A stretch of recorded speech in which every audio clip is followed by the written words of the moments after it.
आज का टॉपिक क्या है? Soil profile. सॉइल प्रोफाइल कहें तो मृदा परिच्छेदिका।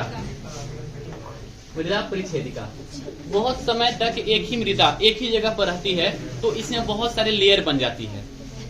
ठीक है, बहुत सारे लेयर बन जाती है। देखिए, एक तो लेयर ये हुआ, दूसरी लेयर देखिए, पहला लेयर ऊपर वाला हुआ। ठीक है, इसको कहते हैं संस्तर। संस्तर ए, संस्तर बी, संस्तर सी, संस्तर डी। तो कुछ इस प्रकार के संस्तर में ये बटा होता है। ठीक है, तो संस्तर ए में क्या होता है सर? तो संस्तर ए में जितने भी आप देखेंगे कि कोई भी पदार्थ मरा, पदार्थ नहीं, पेड़ पौधे या फिर जीव जंतु मरा, वो किस में जाएगा? संस्तर ए में ही आएगा। और यहीं पे क्या होता है? सूक्ष्म बैक्टीरिया होती है जो इसको क्या करता है? अपघटित करता है। और किसका निर्माण करता है? ह्यूमस की मात्रा का निर्माण करता है। तो एक किसमें होगा? संस्तर ए में ही होगा। फिर संस्तर बी, उसके जस्ट नीचे वाला स्तर होता है संस्तर बी का। जो भी आपका जड़ होगा, जो भी बड़े बड़े पेड़ होंगे, आप ऐसे समझ सकते हो, बर का पेड़ हुआ, पीपर का पेड़ हुआ, वो किस संस्तर में जाएगा? उसकी जड़ें ज्यादा से ज्यादा बी संस्तर तक ही जाता है। इसके बाद आते हैं संस्तर सी। इसमें क्या होंगे कि बड़े बड़े रेत के कण होंगे, बड़े बड़े चट्टान होंगे। ये देखिए, अब इसके नीचे चट्टान बनना शुरू होगा, मिट्टी के साथ साथ चट्टान। लेकिन यहाँ पे आप समझ लीजिएगा, बैक्टीरिया की मात्रा एकदम नहीं होगी। क्लियर है ना? ए संस्तर से बी संस्तर में जाते हैं तो भी नीचे की ओर बैक्टीरिया बहुत कम ही होता है। जो भी बैक्टीरिया होता है वो कहाँ होता है? ए में ही होता है। बी में रेयर केस में जड़ पहुंच पाती है। जो बड़े बड़े वृक्ष होते हैं, पीपल का, बर का, वही जड़ जो है बी संस्तर तक पहुंच पाता है। और डी संस्तर तो चट्टान है, यहीं पे आके जो भी पानी आया चक्की कहाँ रुकेगा? यहीं पे आके रुकेगा। और धीरे धीरे पानी का वाटर लेवल यहीं से बनेगा। बताइए सर, समझ में आ गया ये पूरा संस्तर क्या होता है? तो चलिए एक बार पूरा देख लेते हैं हम लोग। ट्रेज के रूप में दिखाई देने वाली मृदा या भूमि की गहराई तक खड़ी काट को ही क्या कहते हैं? मृदा परिच्छेदिका कहते हैं। तो ये इस तरह से मृदा परिच्छेदिका होता है। अब कहीं कहीं पढ़ोगे तो ओ परिच्छेद, ओ संस्तर भी कहा जाता है। ओ संस्तर, उसके बाद ए लिखेगा, उसके बाद बी देगा, उसके बाद सी, उसके बाद डी, ऐसे देगा। ओ संस्तर भी देता है। लेकिन ओ संस्तर में क्या होता है? जो भी पेड़ पौधों के फल गिरता है, पत्ता गिरा, टहनी गिरा, है ना, लेकिन अभी भी वो पूरी तरह से अपघटित नहीं हुआ है। मिट्टी का निर्माण मुख्य रूप से कहां से होता है? होता है। इस तरह से ऊपर वाला पार्ट होता है। इसको इंग्लिश में क्या कहते हैं? इरोजोन। इरोजोन। इसको इंग्लिश में क्या कहते हैं? हॉरिजोन। ए हॉरिजोन, बी हॉरिजोन, सी हॉरिजोन, डी हॉरिजोन, इस तरह से इसका नाम दिया गया है। ठीक है, मृदा के विकास के दौरान होने वाली प्रक्रिया द्वारा धीरे धीरे कई स्तरों का निर्माण होता है। इन संस्तरों का क्रम या स्वभाव को मृदा परिच्छेदिका कहते हैं। हर एक का स्वभाव क्या होता है? अलग अलग होता है। एक ही मिट्टी, जो पैतृक मिट्टी हुआ, एक ही जगह अगर रहती है तभी इस तरह का मृदा का निर्माण होता है, सॉरी मृदा परिच्छेदिका का निर्माण होता है। क्यों हुआ? आप समझ सकते हो कि यहाँ पे मान लीजिए बहुत ज्यादा पानी बरसा और यहाँ पे पानी जमा हो गया, तो यहाँ का जितना भी पोषक तत्व कहाँ हो जाएगा? यहाँ से यहाँ पहुंचेगा, फिर यहाँ से यहाँ पहुंचेगा, है कि नहीं? नीचे पहुंचेगा। चलिए ए हेरिजन देख लेते हैं क्या होता है। मृदा परिच्छेदिका में निम्नलिखित संस्तर या हॉरिजोन होते हैं, जिसमें पहला है आपका ए हॉरिजोन। फिर देखिए, ए हॉरिजोन कितने भागों में बटा है? 4 भागों में बटा है। इसको O1 हॉरिजोन कहते हैं, O2 हॉरिजोन कहते हैं, A1 हॉरिजोन कहते हैं और A2 हॉरिजोन कहते हैं। ठीक है, उसके बाद कौन सा हॉरिजोन मिलता है? बी, उसके बाद सी और हॉरिजोन आर लास्ट में। ठीक है, O, A, B, C और R। इसको कहते हैं टॉप सॉइल, ए हॉरिजोन वाला। ठीक है, इसको कहते हैं सब सॉइल, इसको कहते हैं पेरेंट मटेरियल, और इसको कहते हैं बेड। तो इसमें छोटे छोटे पत्थर के टुकड़े होंगे, मिनरल्स के टुकड़े होंगे, है ना। जो भी बड़े बड़े वृक्ष होते हैं उनकी जड़ें कहाँ तक जाती है? सर बी संस्तर तक ही जाती है ना। जनरली छोटे छोटे हैं, उनका किस स्तर तक जाएगा? ए संस्तर तक ही जाता है। जनरली ए संस्तर तक ही, बड़े वृक्ष में तब बी संस्तर तक। सर यहाँ पे ह्यूमस लिखा हुआ है, सर ह्यूमस इसमें नहीं होगा, ह्यूमस इसमें होता है ए संस्तर में। इसमें तो ही बन ही रहा होता है, ठीक है, एक्चुअली देखा जाए तो ये दोनों के दोनों जो है ए संस्तर में ही गिनती किया जाता है, वो वाला भी। ठीक है, एक और देख लेते हैं कुछ। हॉरिजॉन है, चलिए ओ है, ए है, बी है, सी है, इसके बाद तो बेड रॉक हो जाता है। और देखिए जड़ें कहाँ तक गई है, ज्यादा से ज्यादा बी तक गई है। लेकिन ध्यान रखिए छोटे छोटे पौधे का नहीं जाता है, बड़े पौधे का ही बी तक जाएगा, जिनकी जड़ें बहुत लंबी होती है। अब एक एक पर आते हैं। ए हेरिजोन, यह भूमि की सबसे ऊपरी स्तर है जिसे शीर्ष मृदा भी कहते हैं। इस हॉरिजॉन में प्रमुख जैविक क्रियाएं संपन्न होती है, क्योंकि यहीं पर पौधे, पत्ती और मृत जंतुओं के शरीर तथा अन्य कार्बनिक को, ठीक है, जीवाणुओं द्वारा क्या होता है, इसका अपघटन हो जाता है। यानी कि इस संस्तर में कवक और जीवाणु जो है, जो भी पत्ताझरा, जो भी मृत जीव हैं, उनका क्या कर दिया जाता है, अपघटन कर दिया जाता है। और फिर बाद में किसका निर्माण किया जाता है, ह्यूमस का निर्माण किया जाता है। जितने ज्यादा ह्यूमस की मात्रा होगी उतने ही मिट्टी काली होगी, मतलब काला टाइप का होते जाएगा, गहरा होते जाएगा, काला नहीं सॉरी, गहरा होते चला जाएगा और मिट्टी जो है उपजाऊ हो जाएगा। ठीक है, और कल भी बताए थे हम आपको, बहुत ज्यादा अगर पानी बरसा और बहुत ज्यादा मात्रा में अगर तापमान रहा तो ह्यूमस तो बनेगा, लेकिन नष्ट भी उतना ही तेजी से होगा। और यही कारण है कि विषुवत-रेखीय प्रदेश में ह्यूमस बनता तो है लेकिन तुरंत ही नष्ट हो जाता है, क्योंकि बारिश तो होता है और उच्च तापमान भी है और उच्च बारिश भी है, तो ह्यूमस बनेगा और तुरंत नष्ट भी हो जाता है। इस क्रिया के फलस्वरूप ह्यूमस का निर्माण होती है, जिससे के कारण मृदा की उपजाऊ शक्ति में वृद्धि हो जाती है। यह प्रायः कैसा होती है, बलुई प्रकार की मृदा होती है, जिसके कारण मृदा का समुचित वातायन होने से पौधे की जड़ें आसानी से क्या होती है, वृद्धि कर लेती है। ए हॉरिजॉन को पुनः कितने भागों में बांट दिया गया है, 4 भागों में बांटा गया है। ओ हॉरिजॉन, O1, O2, इतना डेप्थ में जानने की जरूरत नहीं है, आपको मेंस थोड़ी लिखना है ना, बस हल्का फुल्का आप जानिए कि आखिर होता क्या है। अगर इससे क्वेश्चन आए तो छूटना नहीं चाहिए। O1 हॉरिजॉन क्या होता है, ये ए हॉरिजॉन का ही सबसे ऊपरी भाग है। ये किसका पार्ट मुझे बता रहे हैं, हॉरिजॉन ए। तो ओ जो है किसका पार्ट होता है, ए का ही पार्ट होता है। इस सबसे ऊपरी स्तर जो होता है ओ हॉरिजॉन होता है। इसमें जितने भी पत्ती हो गया, पुष्प हो गया, जंतुओं के मृत शरीर हो गया, इससे क्या होता है, ये ढका होता है। लेकिन यहाँ पे इन पदार्थों का अपघटन नहीं होता। अपघटन ही नहीं होगा तो ह्यूमस किससे बनेगा। तो ह्यूमस आपसे पूछेगा कि ह्यूमस कहाँ बनता है, आप सीधे ए हॉरिजॉन ही मारना। ठीक है, दूसरा A1 हॉरिजॉन, यहाँ पे कुछ हद तक सूक्ष्म जीव होते हैं, कुछ कवक, जीवाणु है ना, एक्टिनोमाइसीटिन जैसे सूक्ष्म जीव होते हैं जो जैविक के पदार्थों का अपघटन करते हैं। A1 हॉरिजॉन देखिए, यह कार्बनिक पदार्थों से भरपूर गहरे रंग का होता है। यहीं पे कार्बनिक पदार्थ मृदा में उपस्थित खनिज पदार्थों के साथ मिलकर ह्यूमस का निर्माण करती है। और A2 देख लीजिए, A2 भी है तो ये भी ए का ही संस्तर, ए का ही पार्ट है, लेकिन ये हल्का रंग का होगा। कैसा होगा, हल्का, क्योंकि यहाँ तक अंदर जाते जाते जीवाणुओं की मात्रा क्या हो जाती है, कम हो जाती है, जो कि A1 हॉरिजॉन के ठीक नीचे उपस्थित रहता है। इस क्षेत्र में उपस्थित खनिज पदार्थ बड़े बड़े आकार के होते हैं तथा उसमें बालू की अधिकता रहती है, जबकि कार्बनिक पदार्थों की मात्रा कम रहती है। अब इसके नीचे जस्ट बी हॉरिजॉन है, इसे हम लोग उप मृदा भी कहते हैं। कौन सा मृदा, सब सॉइल, इधर गया सब सॉइल, इसे हम लोग सब सॉइल कहते हैं। तो मुख्य रूप से देखिए, खेत का कौन सा पार्ट सबसे अधिक उपजाऊ होता है, ऊपर वाला। अगर आप ऊपर वाला पार्ट को ही अगर हटा देते हैं तो गया आपका। अब आते हैं बी संस्तर। अधोभूमि के स्तर को ही क्या कहा जाता है, हॉरिजॉन बी। यानी कि बी हॉरिजॉन कहाँ होगा, ए हॉरिजॉन के जस्ट नीचे। वर्षा का जल धीरे धीरे रिस कर यहाँ एकत्रित होने लगता है। ठीक है, और यहाँ पर केवल बड़े बड़े वृक्ष के जड़ें ही यहाँ तक पहुंच पाएगी। तीसरा आते हैं सी हॉरिजॉन, बी हॉरिजॉन के जस्ट नीचे, और यहाँ पे क्या होंगे, खनिज हॉरिजॉन कहते हैं।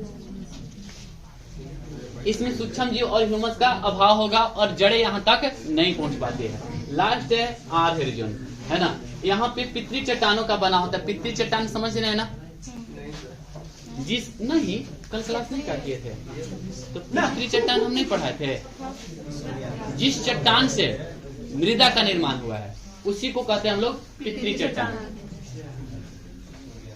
ऐसे थोड़ी कि एक मृदा बन जाता है, पहले चट्टान टूटता है तब ना उसमें ह्यूमस वगैरह मिला, तब ना जाके मृदा का निर्माण हुआ।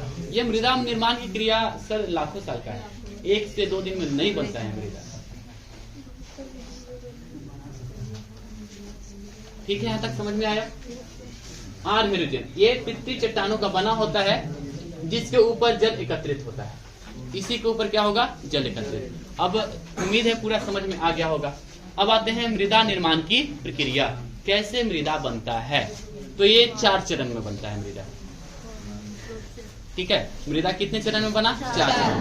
पहला है मृदा संवर्धन, यानी कि सॉइल इनरिचमेंट। इनरिचमेंट का मतलब क्या होता है, मृदा में कुछ अन्य पदार्थ आकर मिलना, है ना। मृदा संवर्धन भी कहते हैं, यानी कि सॉइल इनरिचमेंट।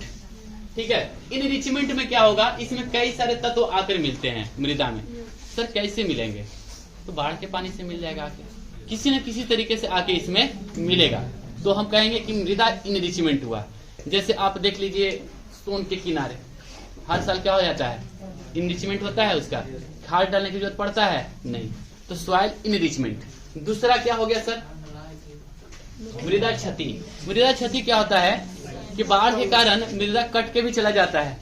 अच्छा ये बताइए कि इस क्षेत्र में अगर खूब पानी बरसा, पहाड़ी क्षेत्र है, पानी बरसा खूब, तो जितने भी ऊपर वाला पोषक तत्व होगा वो क्या होगा, कट जाएगा, मृदा क्षति होगा, चला जाएगा, बहा के लेके चला जाएगा, तो सॉइल क्षति भी हो जाएगा यहाँ पे। तीसरा हो जाता है आपका मृदा विस्थापन। विस्थापन कहने का मतलब क्या होता है कि जहां पर है वहां पे नहीं रहेगा, बहुत ज्यादा मात्रा में अगर पानी बरसा तो जस्ट उसके नीचे वाला पार्ट पे चला जाएगा, वहीं पे रहेगा। जनरली होना चाहिए था इससे ये संस्तर में, लेकिन ये नीचे चला जाएगा। समझ में आया, बीज संस्तर तक नहीं पहुंच पाता है, बीज संस्तर काफी नीचे होता है, तो ये संस्तर में ही जस्ट नीचे वाला पार्ट पे चला जाता है, काफी नीचे चला जाता है। जिस विस्थापन में ऊपर के लेयर से कहाँ चला जाता है, नीचे के लेयर में चला जाता है, और ऊपर लेयर में उसकी कमी हो जाएगी।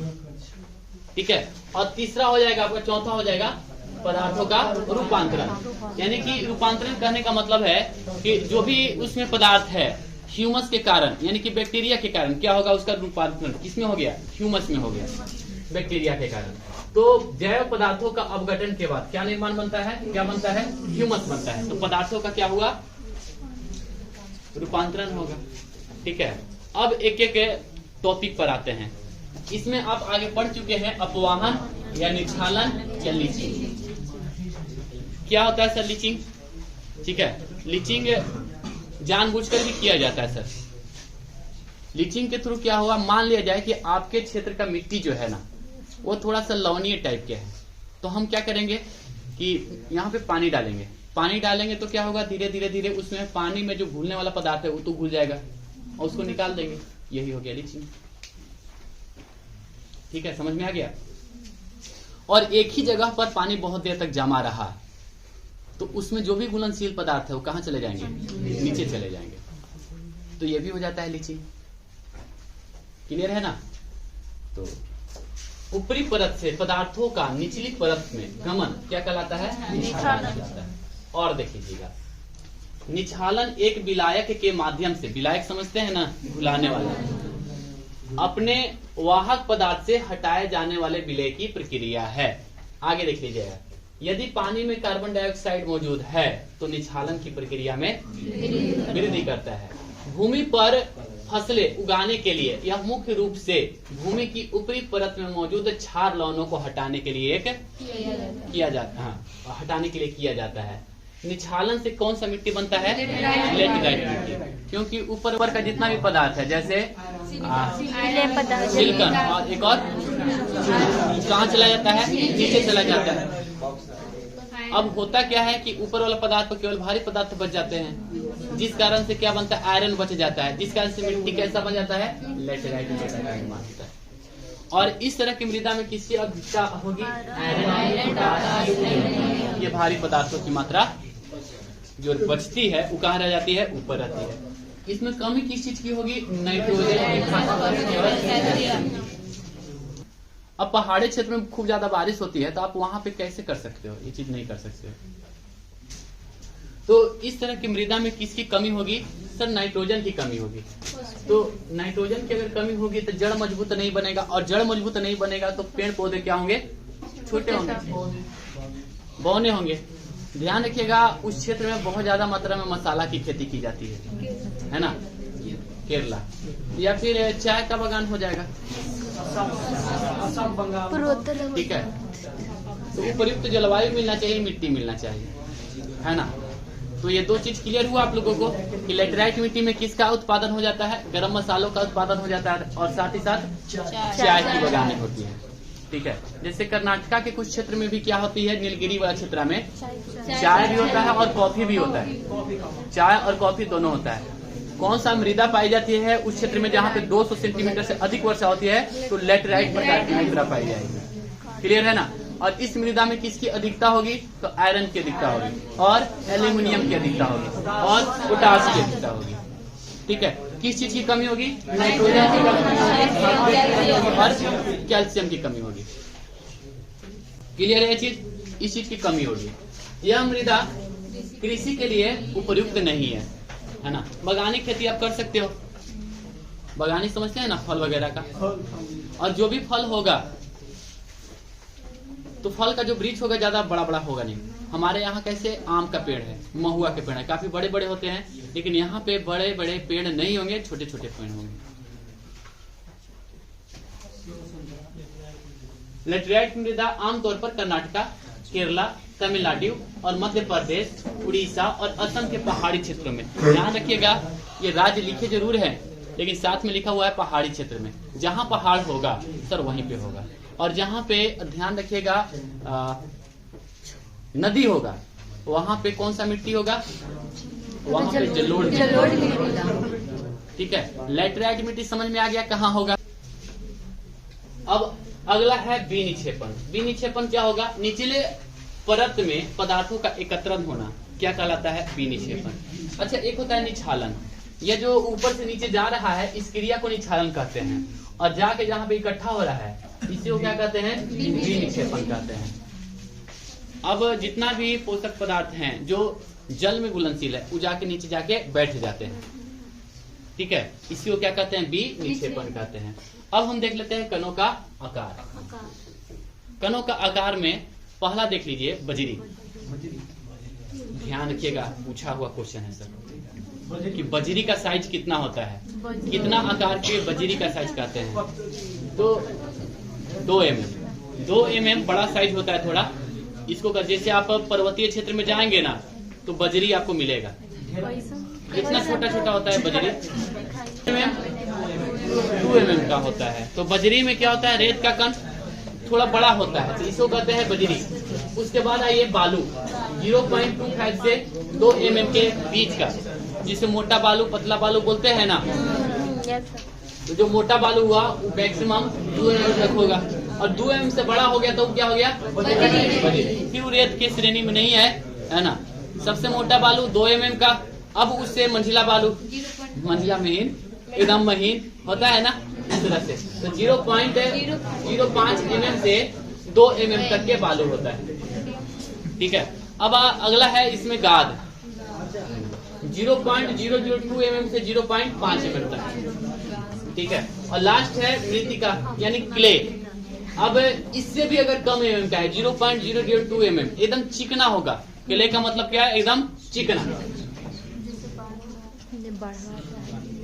ठीक है। आप कह सकते हो कि बजरी का 1/1000वां भाग, जो बालू छानने के बाद जो बड़ा बड़ा कण है ना, उसका 1/1000वां भाग कर लेते हैं तो वो हो जाता है क्ले। क्ले है ना, क्ले कहिए चाहे मृत्तिका कहिए, दोनों सेम ही, ठीक है। तो देखिए, उससे कम हुआ तब हो जाएगा क्ले, और 2 mm से अधिक हुआ तब हो जाएगा बजरी। अगर इस रेंज में रहा तब इस रेंज में रहा तब कहेंगे हम लोग बालू, नहीं, और इस रेंज में रहेगा तब हम कहेंगे बालू, और इस रेंज में रहेगा तो हम कहेंगे क्ले, और इस रेंज में रहेगा तब हम कहेंगे बजरी, ठीक है। तो इससे भी क्वेश्चन पूछे जाते हैं कि बजरी का साइज कितना होता है, बालू का साइज कितना होता है ना। क्ले का साइज कितना होगा?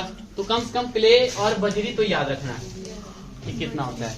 2 mm से बड़ा हुआ तो बजरी हो गया, और 0.002 mm से कम हो गया तो क्ले हो गया। बालू का साइज है ना 0.005 से 2 तक है तो बालू हो गया, और गाद 0.002 से 0.05 तक रहेगा तो गाद हो जाएगा।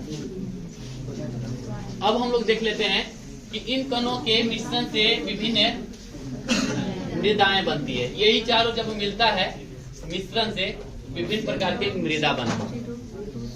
ठीक है, उसमें कुछ ह्यूमस की मात्रा मिला, कुछ जो है नदियों के द्वारा जो रेत के कण, पैतृक कण तो नहीं है, पैतृक मृदा नहीं है।